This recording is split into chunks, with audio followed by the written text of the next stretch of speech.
नमस्कार। अब तक हमने विश्व की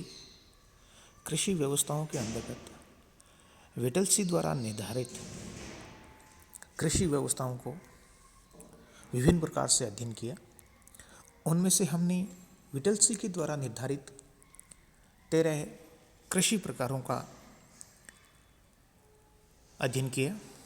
सबसे पहले हमने यायावरी पशुचारण,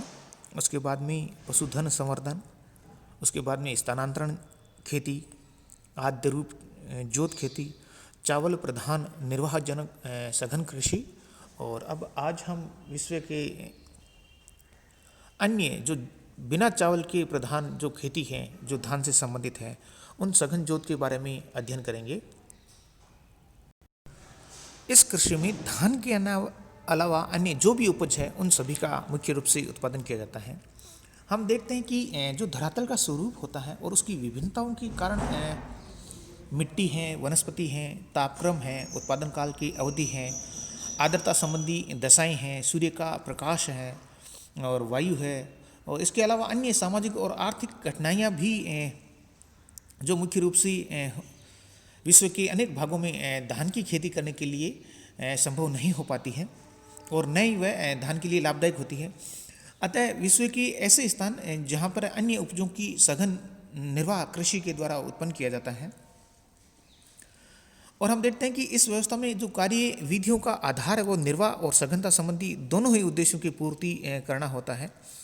हम देखते हैं कि जैसे उत्तरी चीन है, मंचूरिया है, उत्तर कोरिया है, और भारत में पंजाब, हरियाणा और पश्चिमी उत्तर प्रदेश में जैसे गेहूँ है, मक्का है, बाजरा है, दालें हैं, सोयाबीन है और तिलहन की सघन कृषि मुख्य रूप से की जाती है, जो धान विहीन उत्पादनों में मुख्य रूप से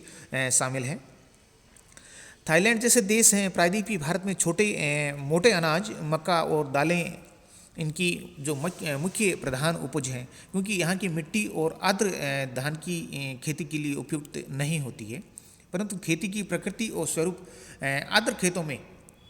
क्षेत्रों में धान की खेती के लिए से ही मिलते जुलते रहते हैं। और यहाँ भी जो भूमि का जो उपयोग है वो सघन रूप से होता है। हम देखते हैं कि विविध प्रकार की फसलें उत्पन्न की जाती हैं। मानव श्रम का अधिक प्रयोग होता है। फार्म मशीनरी नाम मात्र के प्रयोग में आती है और अनेक प्रकार की खाद और उर्वरकों का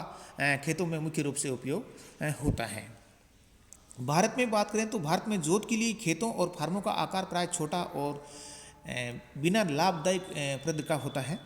यहाँ लगभग 25% जो ग्रामीण जनसंख्या ऐसी है जिनके पास 0.4 हेक्टेयर से भी छोटे आकार के खेत हैं, और 25% ही ऐसे हैं जिनके पास स्वयं की भूमि नहीं है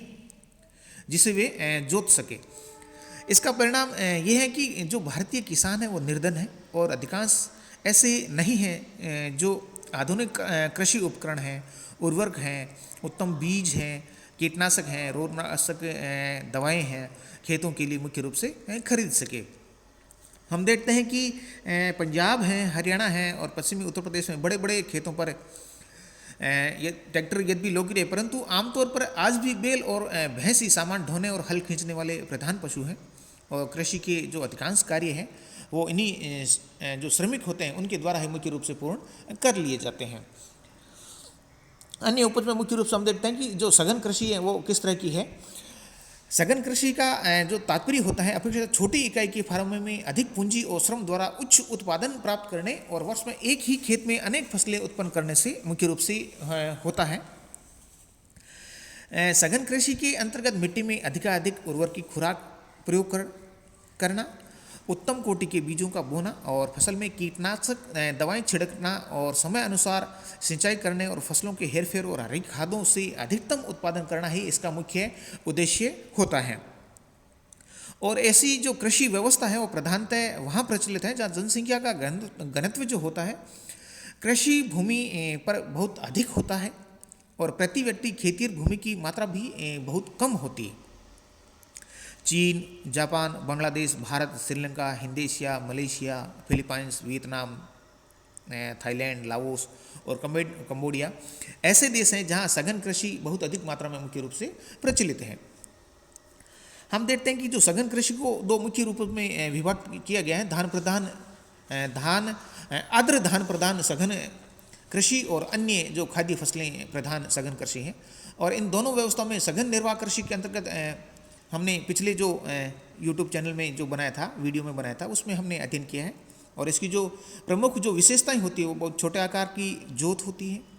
खेतों का आकार का छोटा होना, मानव श्रम साध्य व्यवस्था और मवेशी का कम मात्रा में पालन, विविध फसलों को उत्पन्न करना और अनेक प्रकार की खाद और उर्वरकों का प्रयोग करना, और यदि उपलब्ध हो तो सिंचाई का भी प्रयोग ये मुख्य रूप से करते हैं।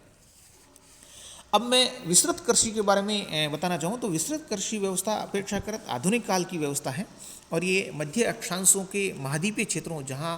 पूर्व काल में यायावरों के समूह अपने पशुओं सहित घूमते फिरते पशुचारण करते थे, अब वहाँ विस्तृत कृषि की जाती है। महाद्वीपीय क्षेत्रों में जहाँ महासागरीय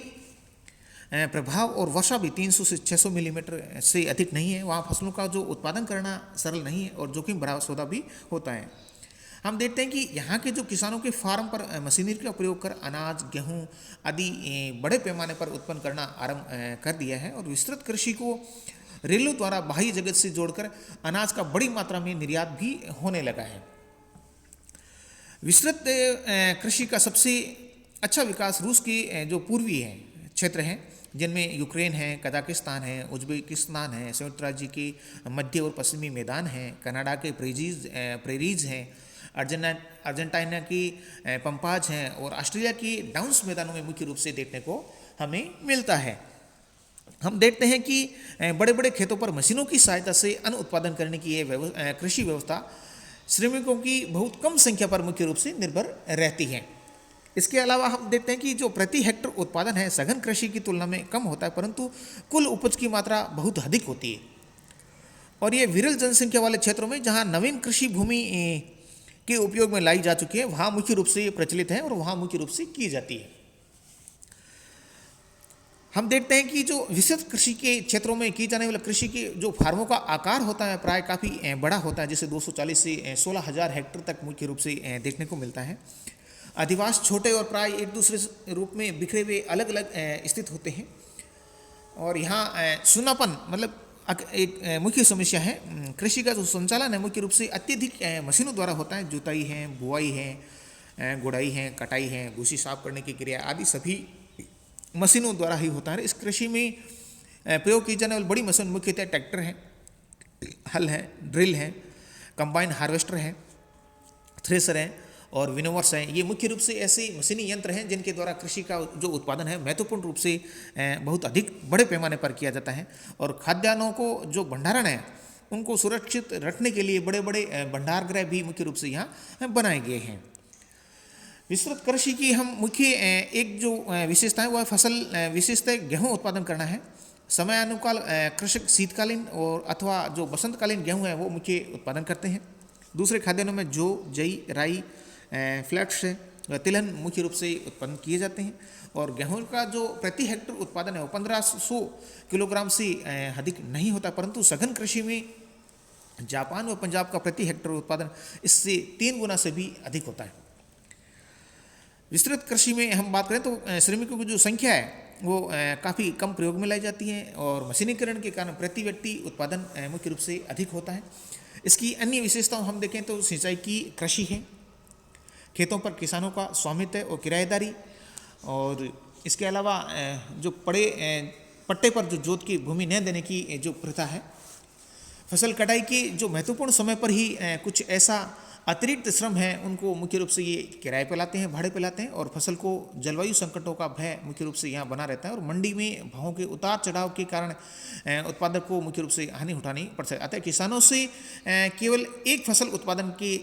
स्थान पर मिलीजुली फसलों का उत्पादन करना भी यहाँ इन विस्तृत कृषि फार्मों में प्रारंभ कर दिया, जिससे कि जो उत्पादन की लागत है वो इनको अधिकतम से अधिकतम मिल सके, किसी एक फसल के कारण इनको नुकसान नहीं उठाना पड़े। अन्य जो फसलें होती है वो भी इनके साथ उगाई जाती हैं या उत्पादन किया जाता है, जिससे कि इनको अधिकतम लाभ की व्यवस्था प्राप्त हो सके। इसके अलावा हम देखते हैं कि जो प्रधान मंडियों के क्षेत्रों में गेहूं उत्पादन की जो प्रधान पेटियाँ हैं वो दूर खिसकना आरंभ हो गई है और हम देखते हैं कि जनसंख्या वृद्धि के कारण जो भूमि के मूल्यों में तेजी से वृद्धि आई है, जैसे पूर्वी संयुक्त राज्य अमेरिका है, ब्यूनस आयर्स हैं, तटीय ऑस्ट्रेलिया है, यूक्रेन क्षेत्रों में जनसंख्या बाहर की ओर अर्थात खेतीय भूमि पर विस्तारित हो रही है और शुष्क प्रदेशों में जा पहुंची है। इसी के परिणाम स्वरूप हम देखते हैं कि जो विस्तृत कृषि का जो स्थान है अब अधिक सघन मिलीजुली कृषि लेती जा रही है और सघन मिश्रित कृषि ने चारागाहों और यायावरी पशु चारणों पर अतिक्रमण मुख्य रूप से कर लिया है। हम देखते हैं कि बड़े पैमाने पर 19वीं शताब्दी में आरंभ मशीनी गेहूं की एक फसली व्यवस्था अब केवल कुछ ही क्षेत्रों में जीवित बची है और इसमें तेजी से बदलाव आ रहे हैं और इसका स्थान है वर्तमान में सघन व्यापारिक कृषि बहुत ही तेज गति से लेती हुई जा रही है और आने वाले भविष्य में हम देखेंगे कि जो सघन व्यापारिक कृषि है वो बहुत तेज़ी से विकसित हो जाएगी और विश्व में इसका सबसे अधिक कृषकों को उत्पादन देखने को मिलेगा, जिससे ये इनके लिए लाभदायक सिद्ध हो सके। धन्यवाद।